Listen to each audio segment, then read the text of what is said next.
Rusia dan Amerika memanas, Putin murka ke Biden gara-gara hal ini. И вы окажетесь втянутыми в этот конфликт помимо своей воли. Европейские страны автоматически будут втянуты в военный конфликт с Россией. This process of compiling the evidence, collecting the evidence, understanding the evidence. We'll share that, and our allies and partners, I'm sure, will do the same with all of the investigations that are ongoing to support accountability using every tool that we have available. I'm not going to get ahead of. Мы всегда уделяем особое внимание. Великое, без достойного ответа. Все нас хотят где-то укусить или чего-то от нас откусить.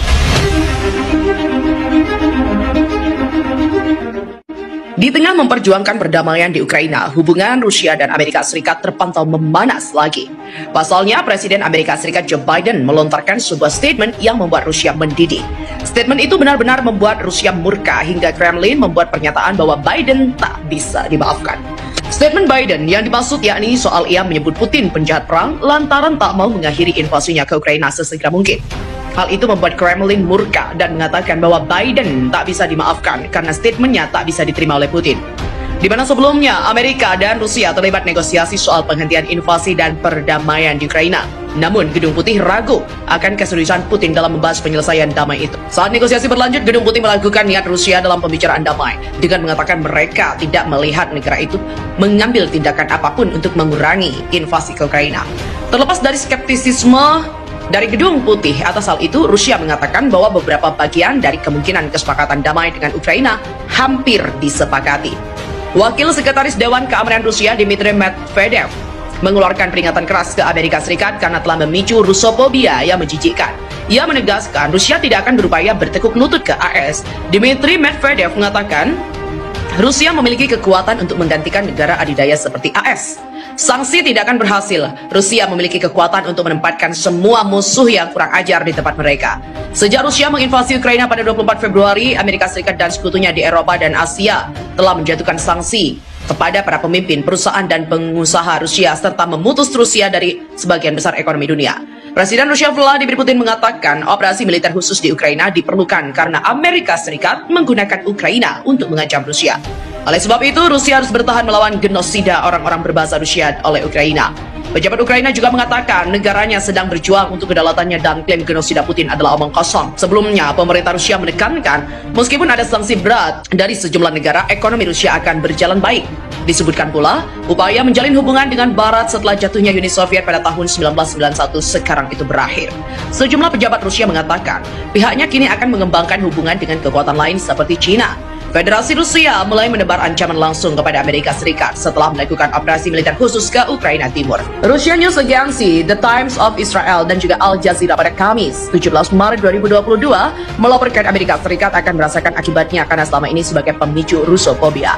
Presiden Rusia Vladimir Putin mengumumkan operasi militer khusus ke Ukraina Timur pada Kamis 24 Februari 2022 sebagai bentuk protes ekspansi North Atlantic Treaty Organization atau NATO yang dimotoli Amerika Serikat yang tidak direspon sejak tahun 2008. Berita operasi militer khusus Rusia simpang siur. Umumnya, media massa Amerika Serikat dan NATO memberitakan militer Rusia tidak berkutik menghadapi militer Ukraina.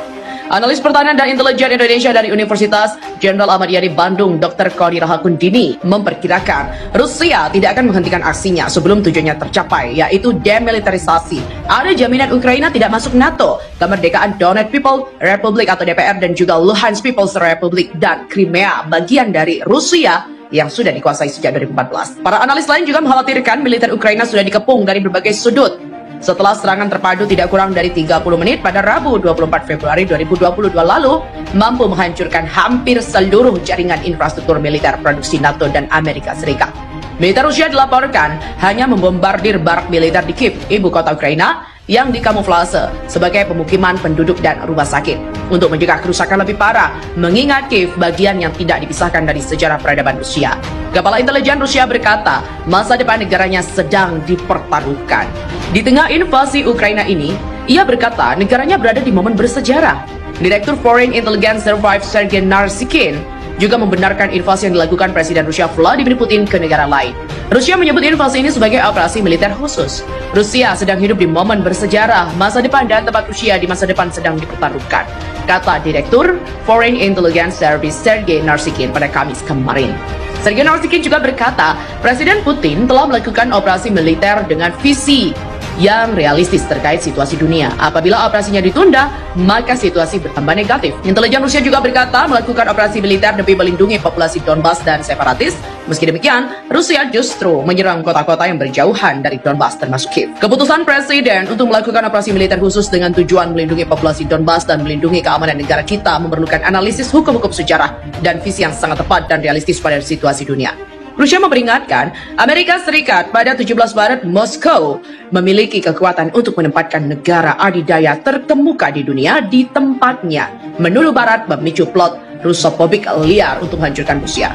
Dmitry Medvedev yang menjabat sebagai presiden dari 2008 hingga 2012 mengatakan Amerika Serikat telah memicu Rusofobia menjijikkan dalam upaya untuk memaksa Rusia bertekuk lutut. Itu tidak akan berhasil. Rusia memiliki kekuatan untuk menempatkan semua musuh yang kita kurang ajar di tempat mereka. Sejak Rusia menginvasi Ukraina pada 24 Februari, Amerika Serikat dan sekutunya Eropa dan Asia juga telah menjatuhkan sanksi kepada para pemimpin, perusahaan dan pengusaha Rusia memutus Rusia dan sebagian besar ekonomi dunia. Presiden Vladimir Putin juga mengatakan apa yang dia sebut sebagai operasi militer khusus di Ukraina itu diperlukan karena Amerika Serikat menggunakan Ukraina untuk mengancam Rusia dan Rusia bertahan melawan genosida orang-orang berbahasa Rusia Ukraina. Ukraina sendiri juga mengatakan sedang berjuang untuk keberadaannya dan bahwa klaim genosida Putin adalah omong kosong. Barat juga mengatakan klaim mereka ingin merobek Rusia adalah. Selain itu, Presiden Rusia Vladimir Putin didesak untuk meluncurkan rudal nuklir ke situs sejarah terbesar AS sebagai peringatan. Hal itu disampaikan politisi Rusia Yevgeny Alexeyevich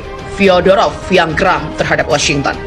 Yevgeny meminta Putin untuk tidak segan meluncurkan rudal balistik di tempat pengujian senjata terbesar di AS karena para pemimpin Barat bertindak seolah Putin tidak memiliki kartu truf mereka. Anggota parlemen asal Duma Rusia itu juga mendesak Putin untuk menekan tombol dan meluncurkan rudal di tempat uji coba senjata terbesar milik AS di Nevada. Tak hanya itu, Yevgeny juga mengusulkan Putin untuk mengebom laboratorium milik Angkatan Bersenjata AS. Komentarnya adalah yang terbaru dalam deretan panjang pernyataan aneh tentang hubungan AS Rusia dalam beberapa tahun terakhir. Sebelumnya, ia juga sempat menyoroti plot pembunuhan CIA musik rock yang disamakan dengan sabotase yang dipicu AS dan revolusi yang didukung Barat yang akan mengarah pada sterilisasi anak dan kelaparan. Dengan sanksi yang masih berlaku terhadap Rusia dari negara-negara Barat seperti AS dan Inggris, Presiden Vladimir Putin juga telah memperingatkan bahwa sanksi itu mirip dengan tindakan perang. Dalam sebuah wawancara yang diterjemahkan oleh Memory TV, ia juga mengatakan bahwa sampai ada demonstrasi fisik dari tekad Moskow, Amerika dan menganggap posisi Rusia dan Putin sebagai gertakan. Wakil rakyat itu juga menuduh bahwa serangan rudal itu dapat menghantam laboratorium yang mengembangkan COVID-19. Misalnya ini bisa menjadi laboratorium yang sama yang mengembangkan COVID, atau kita dapat secara demonstratif menyerang jarak uji di Nevada dengan rudal balistik. Tentu saja tidak akan ada jalan kembali setelah menembakkan rudal semacam itu. Menurutnya, jika Rusia menciptakan wilayah AS, katakanlah resiko 10.000 korban dari serangan bahkan rudal yang lemah, maka AS akan menganggap ini sebagai ancaman 10 juta korban. Ini adalah psikologi Amerika, bagaimana mereka berpikir tentang negara mereka. Ia juga menambahkan bahwa karena persepsi psikologi tidak akan ada serangan balasan, maka penting AS diberi peringatan bahwa rudal itu bisa menjadi ledakan nuklir karena situs pengujian Nevada secara aktif menguji rudal nuklir. Yevgeny juga memiliki sejarah panjang membuat komentar aneh dan konspirasi tentang hubungan AS dan Rusia. Pada tahun 2014, dia menjalankan musik rock dengan sabotase yang dipicu oleh AS setelah seorang musisi Rusia tampil untuk warga Ukraina yang terlantar setelah perang di Donbas. Ledakan lain datang pada 2012 ketika dia menggambarkan Rusia dan China sebagai kekuatan utama yang menyelamatkan dunia dari penjajahan AS. Dia juga mengungkapkan ketakutannya akan apa yang disebut revolusi warna yang diselenggarakan oleh kekuatan Barat yang dia katakan akan mengarah pada pengurangan populasi, perang saudara, sterilisasi anak, agenda LGBT dan juga kelaparan. Dia juga menyimpulkan pembunuhan politisi oposisi Boris Nemtsov diatur oleh pembunuh bayaran CIA.